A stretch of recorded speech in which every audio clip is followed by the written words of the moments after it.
18장 1절부터의 내용은요, 하나님께서 아브라함에게 열국 통치 언약을 세워주시는 장면이 담겨져 있습니다.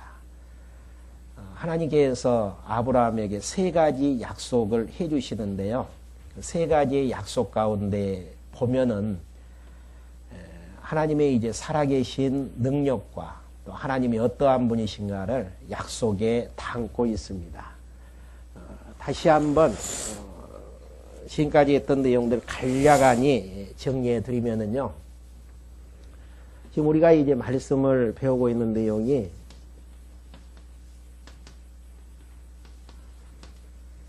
아브라함과 언약을 하나님께서 세워주시는데요, 먼저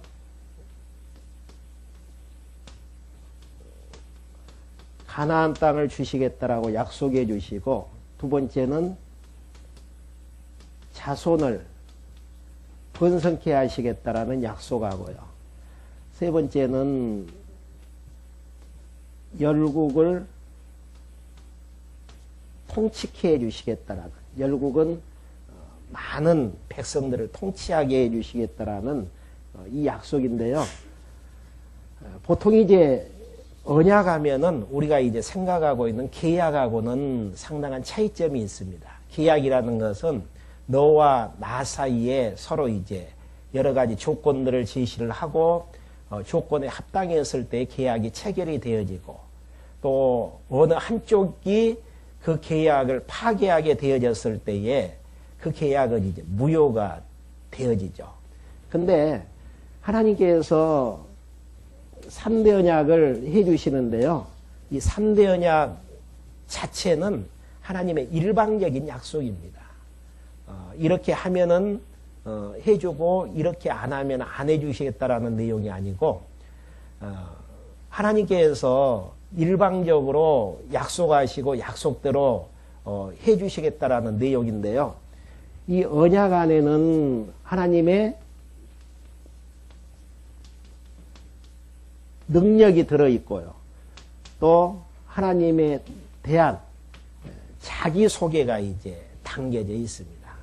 예를 들어서 가나안 땅을 하나님께서 언약하시면서 창세기 12장에 보면은 내 친척 본토 아비집을 떠나 가라, 그리하면은 내가 이제 지시할 땅으로 이제 가게 되어졌을 때에 너는 복의 근원이 되어지고 큰 민족을 이루게 될 것이다라고 이제 말씀을 하시면서 하나님께서 이제 가나안 땅으로 인도해 주셔서 가나안 땅을 주신다라는 그 확증을 보여주시는데, 하나님의 능력으로 아브라함을 자기 아내를 누이라고 했는 거짓말을 했는데에도 하나님께서 아브라함을 이제 보호해서 갑부가 되어져서 애굽에 올라오게 하시는 섭리라든지, 또 그 조카 롯하고 땅을 차지할 때에도 두 번째 내가 자하면 우하고 우하면 자겠다고 했는데도 가나안 땅을 차지하게 하시는 섭리라든지, 또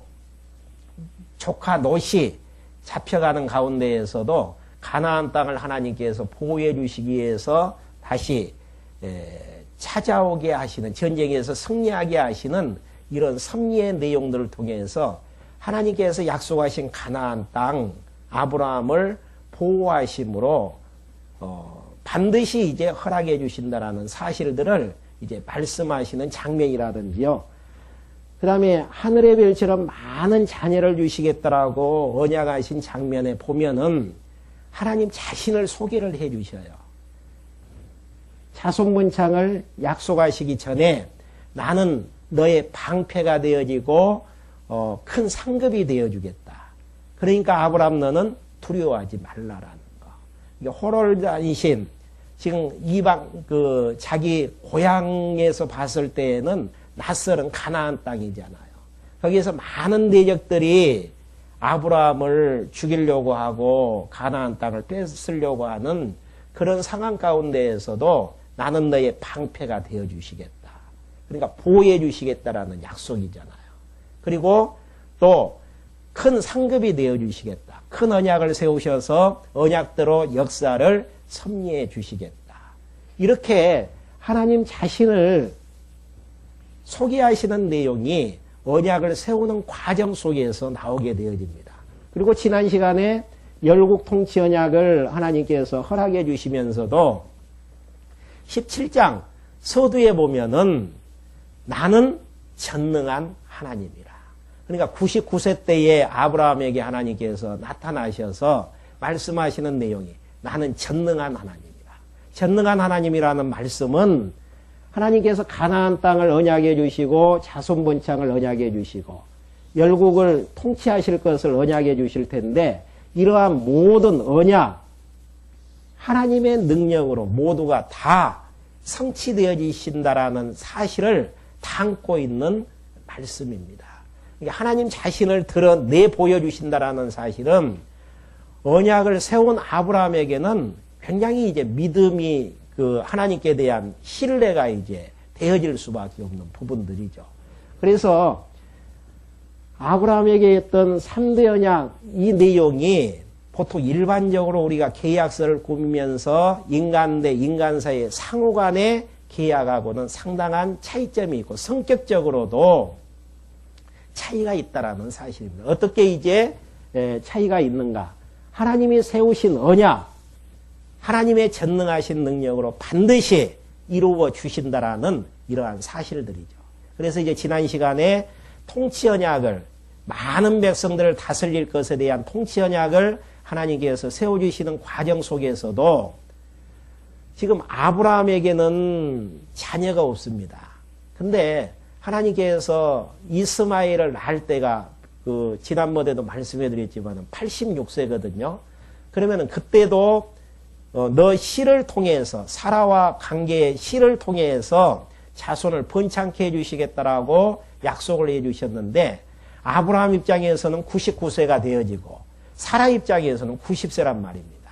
그러면 인간적으로 보면은 할머니와 할아버지가 다 되어지는 상황이고 이제는 생물학적으로는 아기를 낳을 수 없는 상황이에요. 그런 상황 가운데에서 이제 아브라함도 포기가 되어지고 사라도 포기하고 있는 그 상황에서 하나님께서 나타나셔가지고 하시는 말씀이 나는 전능한 하나님이라. 그러면서 하나님께서 계명을 시켜주신단 말입니다. 그 계명의 내용은 아브라함으로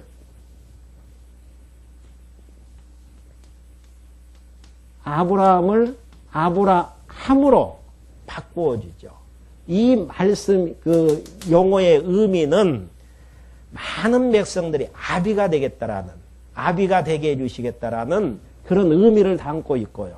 사례를 사라라고 계명해 주시는 장면.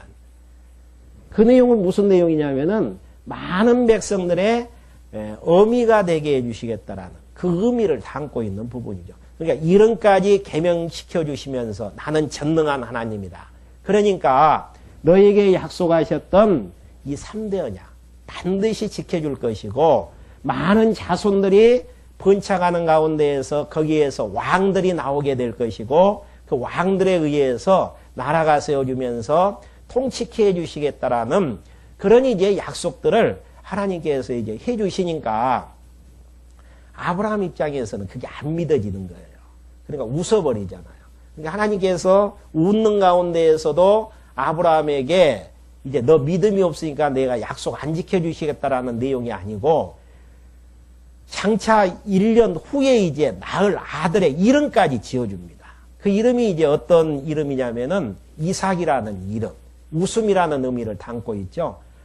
할머니, 할아버지 사이에서 아들이 나오게 해주신다고 하니까 아브라함이 하나님을 향해서 웃었단 말입니다. 그래서 웃었다라는 의미를 담은 이삭이라는 이름을 지어주면서 내년 이맘때에 반드시 아들로 태어나게 해주시겠다.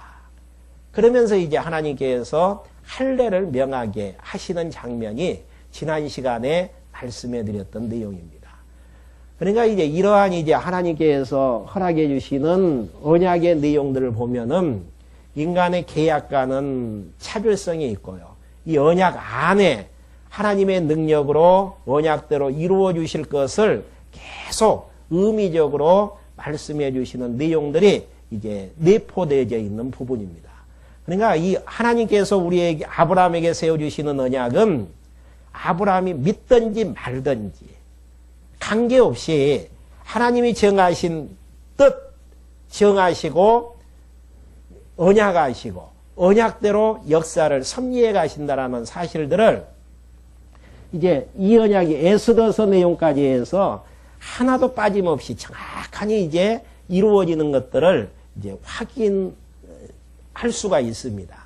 그러니까 이러한 이제 내용들을 보면은 하나님께서 우리에게 언약 백성으로 선택해 주시고 영원한 천국으로 우리를 인도해 주시겠다라고 약속하셨던 그 창세전 그리스도 안에서의 예정, 선택된 예정 부분은 우리의 믿음과 관계없이 하나님의 능력으로 우리를 이 광야길 걸어가게 해서 하나님께서 정해 주신 때에 하나님께서 불러주셔서 영원한 천국으로 우리를 인도하여 주신다라는 확증이기도 하는 부분들입니다. 이렇게 이제 하나님께서 아브라함에게 약속을 다시 한번 확인해 주신 다음 하나님께서 이제 명했던 대로 아브라함이 할례를 이제 모든 사람들에게 행하게 되어지죠. 그러면서 장면이 이제 18장으로 방금 봉독해 드렸던 18장 1절부터 이제 8절로 넘어가서요. 아브라함이 이제 만난 3명의 여호와의 사자를 접대하게 되어지죠. 한번 읽어가면서 하나하나 정리해 드립니다. 여호와께서 마무리 상수리 숲을 근처에서 아브라함에게 나타나시니라. 오정쯤에 그가 장막 문에 앉았다가 눈을 들어본 적 사람 셋이 맞은편에 섰는지라. 그러니까 여호와 하나님의 본체를 보면은 죽기 때문에 하나님께서 여호와의 사자로 또 이제 형상을 통해서 하나님 자신이 이제 드러나 주시는데요. 여기에서 이제 셋은 여호와 한 분과 둘의 이제 천사 셋으로 이제 여호와 그 아브라함에게 이제 나타나죠.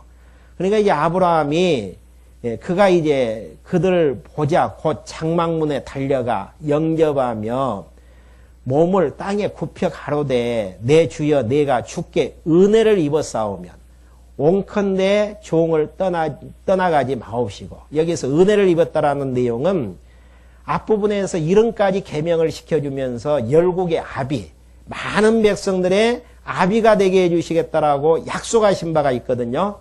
그래서 많은 백성들의 아비가 되게 해주셔서 많은 백성들을 생육하고 번성하고 거기에서 많은 왕들이 나올 것에 약속하신 바가 있는데 은혜를 입었사오면 이 말은 의미적으로는 열국 아비가 되게 해주신 약속이 사실이라면 그런 이제 의미로 받아들일 수 있죠.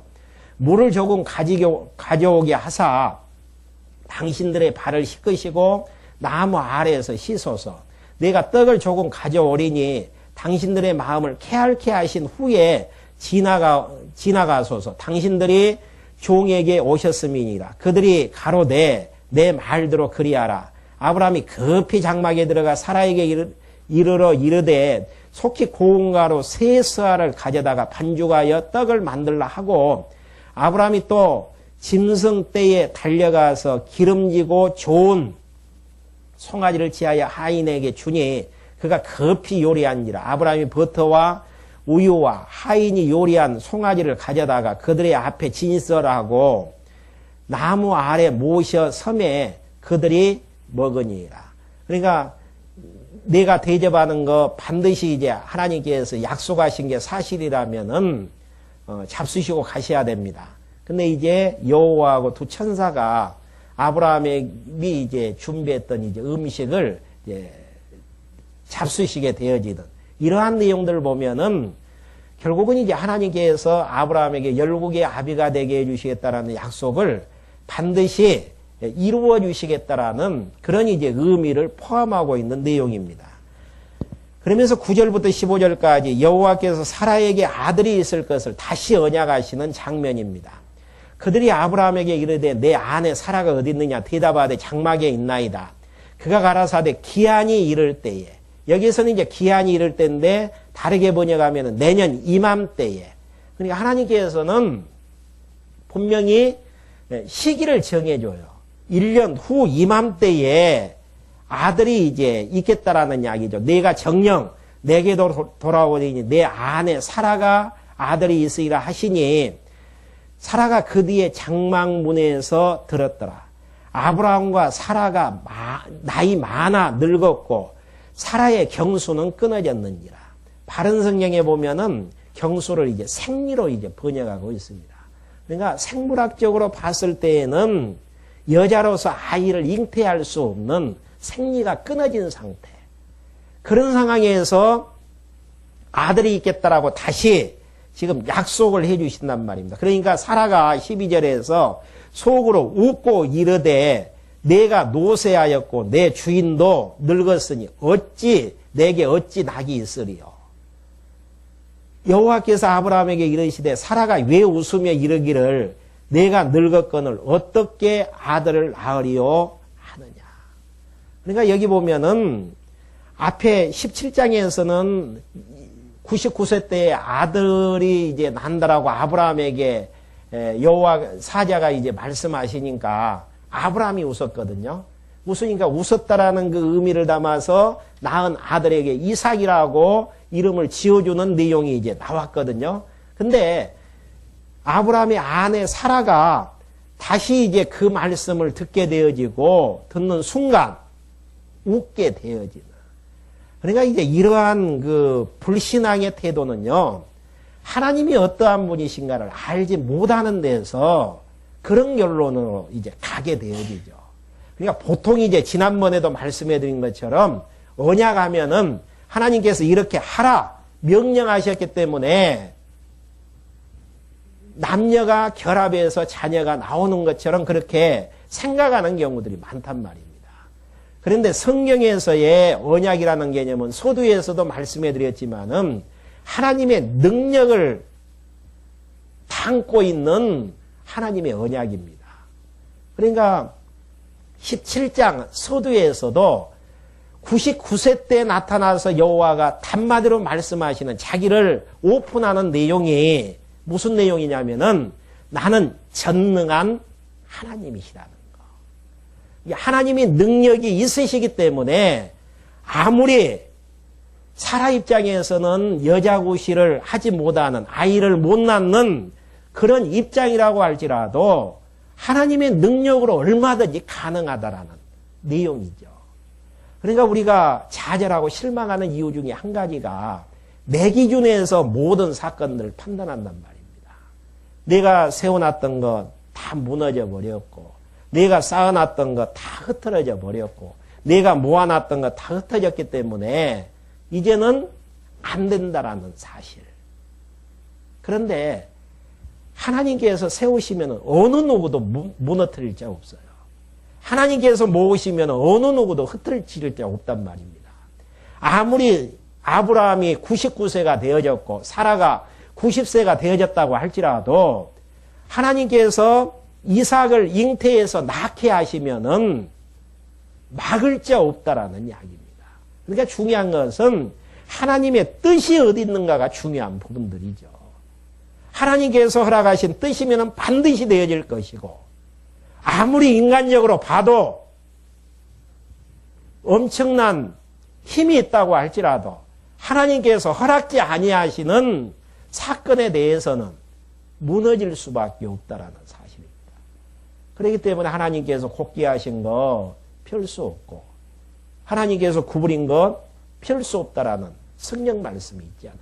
중요한 부분은 우리가 하나님이 어떠한 분이신가를 배워나가는 이유는 모든 천지 만물을 창조하신 분도 하나님이시지만 모든 만물과 만사를 주관해 가시고 섭리하시는 그분이 누구신가를 배우기 위한 내용이거든요. 구약시대 때 아브라함에게 역사하셨던 하나님이나 또 몇천 년이 지나서 신약시대 때를 살아나가는 우리에게 역사하시는 하나님이나 동일한 하나님이에요. 동일한 그 하나님은 어떤 분이신가? 아브라함에게 언약을 세우실 때에 전능하신 하나님으로 드러나셨습니다. 그래서 인간의 입으로 내가 하나님의 뜻을 이루어 드렸다. 이 이야기 입에서 막아버리기 위해서 도저히 인간적인 능력으로서는 할 수 없는 환경 속에다가 하나님께서 넣으시고 하나님의 능력으로 하시겠다라는 이야기예요. 그렇게 되어져야만이 성경의 구조상으로도 봐도 욥기 시편 잠언연도 하가서 내용이 언약대로 역사를 성취하시는 하나님의 능력을 성도들이 발견하면서 욥기서에서 하나님의 전능하신 능력을 찬양해 나가지 않습니까? 하나님을 향해서 비웃는다든지 하나님이 하시는 일들을 바라보면서 실망하고 좌절하고 낙담하고 주저앉는 행위는 아직도 하나님에 대해서 알지 못하는 데서 하나님의 뜻대로 반드시 역사는 섭리되어진다니까요. 아무리 불가능해도 하나님의 뜻대로 되어질 수밖에 없다는 사실이에요. 그러니까 사라가 여기에서 하나님을 향해서 웃었다라고 기록하고 있지만은 의미적으로 보면 비웃는 거예요. 내가 내 남편은 할아버지인데 나는 이미 생리가 끊어졌는데 어떻게 아이를 알 수 있느냐 하고 웃으니까 하나님의 말씀이 다시 이제 하나님 자신을 잊어버렸던 하나님을 소개하죠. 14절. 여호와께 능치 못한 일이 있겠느냐. 또 전능하신 하나님으로 보여지잖아요. 그러니까 약속하시고 약속대로 이루시는 여호와, 그분은 어떤 분인가? 능치 못할 일이 없으신 분이시라는 사실.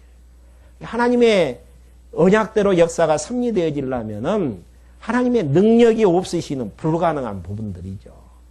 세상 세력에 맡겨서 힘센 자에게 맡겨서 꺾어질 수밖에 없는데 하나님의 뜻대로 왜 역사는 섭리되어지는가? 하나님의 전능하신 능력대로 되어지기 때문에 잊어버렸던 여호와 하나님을 다시 한번 생각나게 하기 위해서 여호와께 능치 못한 일이 있겠느냐? 기한이 이룰 때에 내가 내게로 돌아오리니. 그러니까 여기서 기한이 이룰 때는 앞에서 이제 설명해 드린 것처럼 명년 이맘때에, 1년 후 이맘때에 내가 내게로 돌아오리니 사라에게 아들이 있으리라. 이제 1년 후로 기한까지 정해놓고 하나님께서 역사를 섭리하신다라는 사실이죠. 그러니까 하나님이 아이를 낳게 했다. 두리뭉실 이제 그렇게 성경이 기록되어 있으면은 우연히 그렇게 됐다라고 이야기할 수도 있어요. 근데 1년 후라고 못을 박는 이유는 그렇게 되어져야만이 하나님의 언약대로 되어지잖아요. 그래야만이 언약대로 이루시는 분이 하나님이라는 사실들이 인정이 되어지고 그 하나님 앞에서 모든 역사에 대한 해석이 가능하다라는 이야기예요. 지구가 움직이는 거, 하나님께서 지구를 지금 돌리시기 때문에 지구가 지금 돌아가구나. 해가 움직이는 것도 마찬가지고 우리가 살며 기동하면서 살 수 있는 것도 우리 능력대로 살아나가는 게 아니고 하나님께서 숨을 쉬게 해주심으로 심장이 뛰게 하심으로 우리가 한 걸음 한 걸음 하나님께서 정해준 삶을 살아나갈 수 있구나. 그 하나님이 생각나야만이 나라는 존재가 어떠한 존재인가가 정리가 되어지고 나라는 존재가 어떠한 존재인가 정리돼야만이 역사에 대한 해석이 바르게 떨어지면서 하나님을 살아계신 전능자 여호와로 믿으면서 당당하니 하나님의 백성으로 살아나갈 수 있는 힘이 거기에 이제 담겨져 있습니다. 이렇게 이제 하나님께서 날짜 내년 이맘때로 이제 기한까지 정하니까 15절 사라가 두려워서 승인치 아니하여 가로되 내가 웃지 아니하였나이다. 하나님의 능력을 이제 다시 한번 확인해 주니까 두려울 수밖에 없죠. 그러니까 웃지 아니했다가 하니까 가라사대 아니라 내가 웃었느니라. 나에 대해서 믿지 못했다라는 이야기죠. 그러면서 16절부터 이제 19장까지 내용은요. 소돔성에 대한 심판입니다. 그러면 여기에서 지금 열국을 하나님께서 통치 언약을 해 나가시는데 열왕이 날 것을 언약하거든요. 그리고 두 번째가 소돔성 멸망에 대한 내용입니다. 그러니까 하나님께서 열국 통치 언약을 말씀해 주시면서 열왕이 날 것, 아브라함과 사라 사이에서 많은 백성들이 나오고 그 백성들 가운데에서 많은 왕들이 날 것이다. 이렇게 약속을 해주시면서 나는 전능하신 하나님이라. 이렇게 소개하신 하나님께서 실제로 전능하신 하나님됨을 보여주시기 위해서 소돔과 고모라성을 멸망하는 내용들을 아브라함에게 실제로 보여주시는 장면입니다. 그러니까 하나님께서 큰 민족을 이루어서 다스리게 해주신다라고 약속해 주시고 그 약속을 이루어 주시려면은 하나님의 능력이 없어서는 불가능하잖아요. 그래서 하나님의 전능하신 자라고 앞부분에서는 자기를 소개한 다음 실제로 하나님의 능력을 보여주시는 장면이 소돔성 멸망에 대한 내용이죠. 근데 이제 어떤 분들은 이런 부분을 가지고 아브라함이 이제 기도했는데 한 2명까지만 의인이 있게 있으면 멸망치 말라라고 했으면은 멸망을 안 했을 것이다라고 이야기하는 적도 있어요. 기도에 대한 내용들을 이야기하기 위해서 소돔성 멸망을 기록한 게 아닙니다. 이 내용을 기록하게 된 내용은 열왕이 날 것을 언약하신 하나님께서 하나님의 능력으로 열왕이 나게 해주셔야 되는데 능력을 보여주셔야 되잖아요. 그래서 불택자의 성인 소돔성을 하나님께서 멸망케 하심으로 이러한 능력을 소유하신 하나님이 반드시 아브라함과 사라 사이에서 이삭이 나게 하고 그 후손들로 말미암아서 언약을 세워서 나는 전능한 하나님이 되게 해주시겠다. 17장에서 약속하셨던 내용이 있거든요. 계속 전능한 하나님으로 보여주시겠다라고 약속하셨던 그 약속 따라서 소돔성을 하나님께서 멸망케 해주심으로 이렇게 이방 왕국도 마음대로 세우시지만은 하나님께서 무너뜨릴 수 있다라는 그 능력을 보여주심으로 열국 통치 언약이 하나님의 능력에 의해서 반드시 이루어질 것을 확증해 주시는 장면입니다. 16절 한번 봐보죠. 그 사람들이 거기서 일어나서 소돔으로 향하고 아브라함은 그들을 전송하려 함께 나가니라. 여호와께서 가라사대 나의 하려는 것을 아브라함에게 숨기겠느냐. 이게 하려는 것, 하나님께서 이미 작정하신 그런 것, 천지만물이 창조되기 전에 다 작정해 놓으셨던 것들, 그게 이제 때가 되어지니까 하나님께서 이제 역사를 섭리하심으로 그 일을 해나가시는 것이거든요. 그걸 이제 아브라함에게 알려주셨다라는 이야기예요. 그 내용은 어떤 내용이냐면 18절 보시면은 아브라함은 강한 나라가 되고 천하 만민은 그를 인하여 복을 받게 될 것이 아니냐. 앞에서 약속하셨던 이제 내용들을 다시 한번 확인하시는 작업이죠. 내가 그로 그 자식과 권속에게 명하여 여호와의 도를 지켜 의와 공도를 행하게 하려고 그를 택하였나니 이는 나 여호와가 아브라함에게 대하여 말한 일을 이루려 함이니라. 그러니까 아브라함을 선택해 가지고 아브라함을 통해서 많은 자식들과 권속들이 여호와 하나님의 말씀을 이제 지켜서 하나님의 뜻대로 이제 행하게 하는 일들이 왜 그렇게 이제 하나님께서 해 나가시는가? 거기 보면 여호와가 아브라함에게 하신 말한 일을 이루려 하심이라는 거. 그러니까 하나님께서 아브라함을 택해서 그렇게 하시겠다라는 말씀이죠. 그러면서 20절 여호와께서 또 가라사대 소돔과 고모라에 대한 부르짖음이 크고 그 제약이 심히 중하니 내가 이제 내려가서 그 모든 행한 것이 과연 내게 들린 부르짖음과 같은지 그렇지 않는지 내가 보고 알려 하노라. 그러니까 여기에서 이제 하나님께서 제약으로 말미암아서 이방 그 왕국인 소돔과 고모라 성을 이제 멸망시키려고 하는데 내가 가서 알아보겠다. 계시적인 표현이죠. 실제로 몰라서 이제 확인하려고 하는 것이 아니고 우리에게 이제 계시하는 계시 용어상이 이제 그렇게 말씀하시는 부분입니다.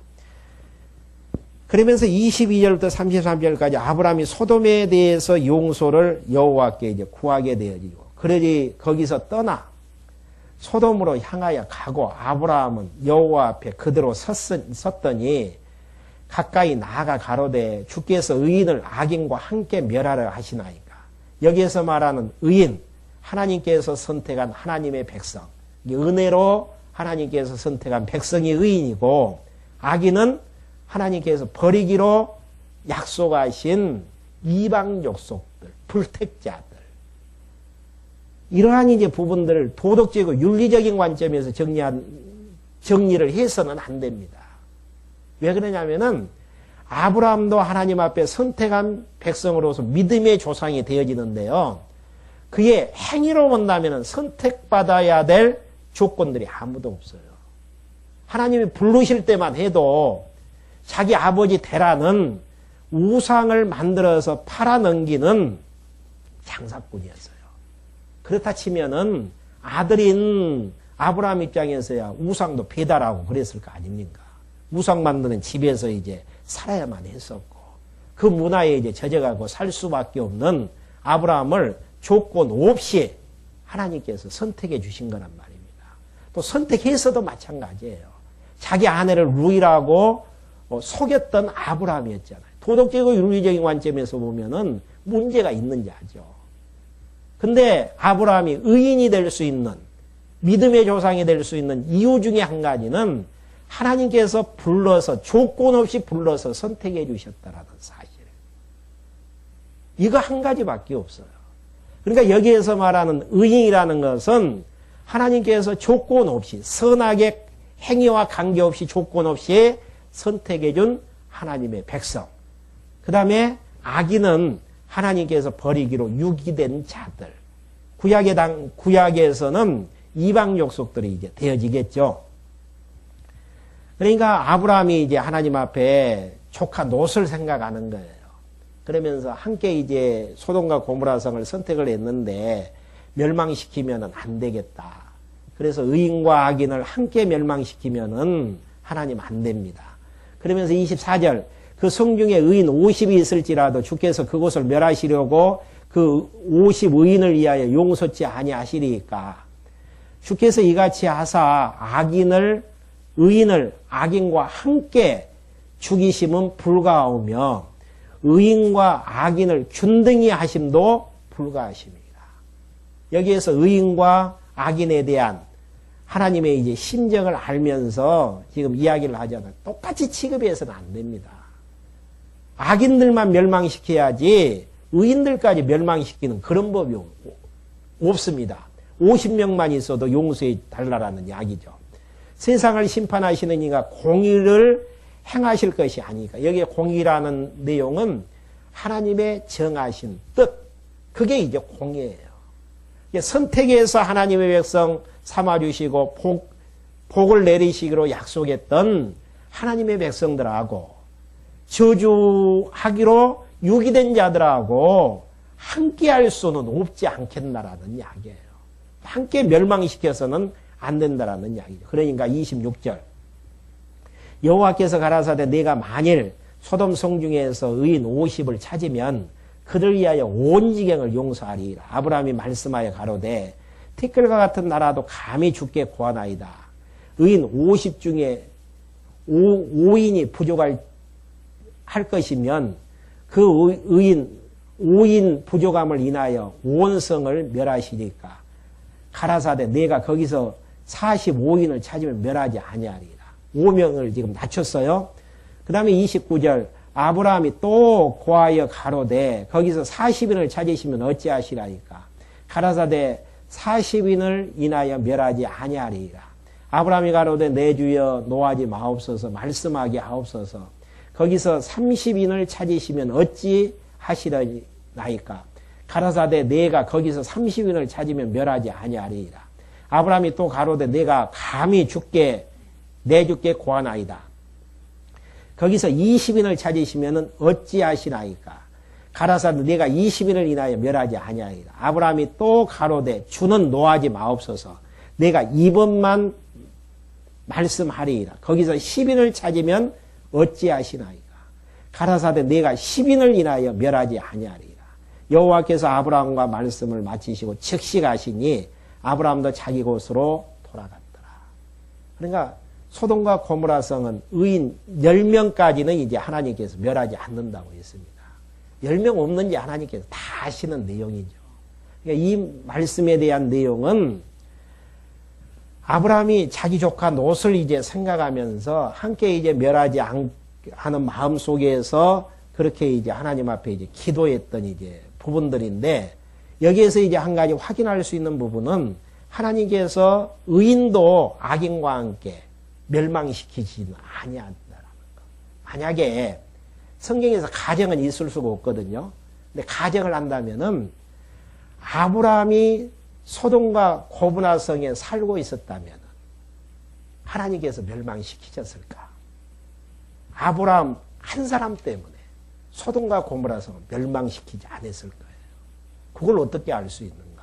애굽에 내려갔었을 때도 거짓말 쳤는데도 도리어 바로 왕에게는 하나님께서 저주를 내리시는데, 책망하고 저주를 내리시는데 아브라함은 갑부가 되어져서 다시 돌아오게 하시잖아요. 그러니까 언약의 대상인 아브라함, 하나님께서 두려워 말라, 나는 너의 방패가 되게 해주시겠다라고 창세기 15장의 내용이던가요? 거기에 보면은 나오고 있잖아요. 철저하게 하나님께서 예정하신 언약된 그 뜻이 이루어지기 직전까지 하나님께서 언약 백성들은 보호하신다라는 사실. 그러니까 우리는 참 이렇게만 되어지면은 내 생명이 참 평탄하게 이 세상을 살아나가게 되어질 것이다. 그런 막연한 허상을 가지고 살 때가 많습니다. 근데 신앙인들에게 중요한 부분은 하나님께서 나와 함께 하신다라는 사실. 어떻게 하나님이 나와 함께 하신다라는 사실을 알 수 있나? 선택한 백성들, 하나님께서 예비된 그 모든 것들이 다 이루기 전에는 절대 안 불러가신다니까요. 또 하나님께서 생명부터 있는 그동안 하나님께서 보호하시고 인도하신다라는 사실입니다. 근데 우리는 외형적으로 어떤 사람이 나에게 힘이 되어졌을 때에 마음 든든하는 경우도 있고, 버팀목이 있었을 때에 그래도 너가 있었기에 참 내 마음이 든든하다라고 이야기할 수도 있겠지만은 그것은 다 보이는 것들이에요. 하나님께서 한순간에 무너뜨려 볼 수가 있단 말입니다. 그러지만은 영존하시는 하나님은 천지만물을 창조하시고 심판하시고 영원한 세계를 영원토록 계획하시고 계획한 대로 역사를 섭리해 가시는 부분들. 그러니까 우리가 하나님의 말씀을 배워야 되는 이유가 여기 있는 것입니다. 세상은 여러 가지 흉악한 소식들이 들리고 불안한 소식들이 우리의 마음을 흔들고 있지만 하나님께서 이 나라 망하게 해야만이 망하는 것이고 우리 가정 망하게 해야만이 무너지는 것이지 어떤 강대국에 의해서 어떤 강한 힘에 의해서 절대 무너져가지 아니한다라는 사실. 하나님이 역사의 주관자이시기 때문에 가능한 부분들이죠. 그러니까 여기에서도 하나님께서는 의인과 악인을 함께 멸하시는 법이 없어요. 그러면 왜 지금은 악인들이 득세하고 의인들이 힘들게 살아나가느냐. 과정 속에서는 하나님이 하나님 되심을 배워나가기 위해서 교육상 하나님께서 그렇게 하시는 경우들이 이 땅에서는 많이 있습니다. 그러지만 마지막 날 주님께서 심판하실 때에 선악간에 분명히 선을 그어서 악인들은 영벌로 의인들 선택한 하나님의 백성들은 영원한 영생으로 그 길 걸어가게 하시는 하나님이시라는 사실이에요. 그리고 우리가 분명한 것은 하나님께서 정하신 또 예비된 그 일을 하기 전까지는 하나님께서 철저하게 우리를 보호하시고 인도하신다는 것. 아브라함 하나님께서 보호하시는 이유가 거기 있잖아요.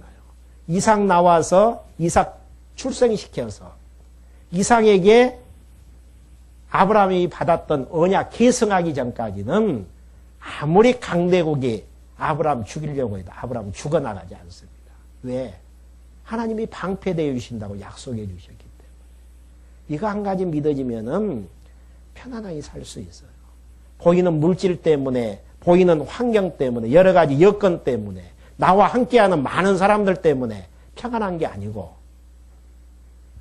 역사를 창조하시고 섭리해 가시는 살아계신 여호와 하나님께서 선택한 백성으로 우리를 불러주셨고, 과거에도 인도하셨던 하나님이 현재에도 우리와 동행해 주시고, 하나님께서 우리를 불러가시는 이 세상 끝날까지, 그 다음에 불러가신 이유, 영원한 나라에서 영원토록 주님만을 찬송하시는 그날도, 그날까지도 영원토록 함께해 주신다는 확신.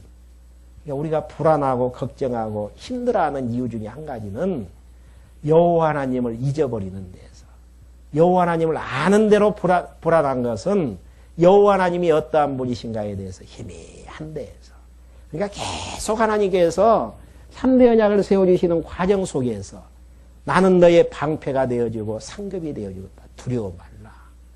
나는 전능한 하나님이다. 할아버지 된 아브라함에게 나타나서 계속 하나님 자신을 상기시켜 주시는 내용이잖아요. 공부하시면 되어져요. 공부하다 보면은, 야, 역사의 주관자는 살아계신 하나님이시구나. 이분이 나와 함께 하시고 내 가는 길 다 예정해 놓으시고 예정대로 역사를 섭리하시고 그 길을 다 하나님 앞에서 마치게 되어지면은 눈물도 없고 고통도 없고 죽음도 없고 병든 것도 없고 따돌림도 없는 영원한 천국에서 영원토록 주님과 함께 신랑 되신 그리스도와 함께 찬송하면서 살아나가게 되어질 것이다라는 이 확신 가운데에서 당당하게 살아나갈 수 있는 것 아니겠습니까? 그러면서 19장으로 넘어가서요. 19장 1절부터 3절까지 소돔성에 온 두 천사를 롯이 영접하고 음식을 대접하게 되어지는 장면이 1절부터 이제 3절까지 나옵니다. 날이 저물 때 그 두 천사가 소돔에 이르니 마침 롯이 소돔 성문에 앉았다가 그들을 보고 일어나 영접하고 땅에 엎드려 절하여 가로되 내 주여 돌이켜 종의 집으로 들어와 발을 씻고 주무시고 일찍이 일어나 갈 길을 가소서. 그들이 가로되 아니라 우리가 거리에서 경야하리이다. 롯이 간청하며 그제야 돌이켜서 그 집에 들어오는지라. 롯이 그들을 위하여 식탁을 베풀고 무교봉을 구우니 그들이 먹으니라. 그들이 눕기 전에 그 성사람 곧 소돔 백성들이 물론 노소하고 사방에 다 모여 그 집을 에워싸고 롯을 부르고 그에게 이르되 이 저녁에 내게 온 사람이 어디 있느냐 이끌어내라. 우리가 그들을 상관하리라. 그러니까 이제 그 소돔과 고모라 성은 성적으로 이제 문란했던 그런 이제 도시였던 것 같아요.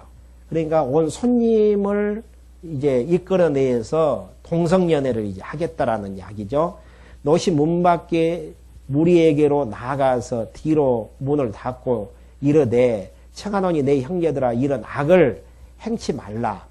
내게 남자를 가까이 아니한 두 딸이 있노라. 청컨대 내가 그들을 너희에게로 이끌어내리니 너희 눈에 좋은 대로 그들에게 행하고 이 사람들은 내 집에 들어왔은즉 이 사람에게는 아무 짓도 하지 말라. 그들이 가로되 너는 물러가라. 또 가로되 이놈이 들어와서 우거하면서 우리의 법관이 되려 하는도다.